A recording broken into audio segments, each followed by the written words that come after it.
যেই সেখানে না থাকায় পাকের টিমকে অনেক সমস্যার সম্মুখীন হতে হয়, কারণ যেই আসলে তাদের টিমের সদস্যই ছিল, কিন্তু ঠিক তখনই যেই সেখানে এসে যায়।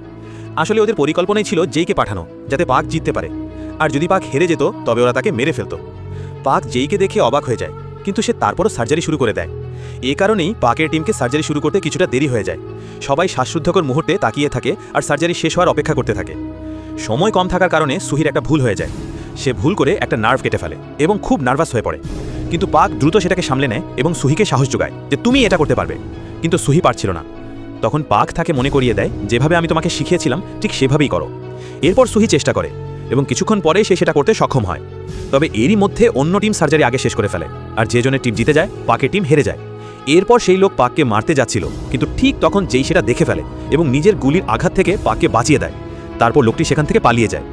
ঠিক তখনই এমার্জেন্সি অ্যালার্ম বাজতে শুরু করে আর সব ডক্টর সেখানে এসে হাজির হয়।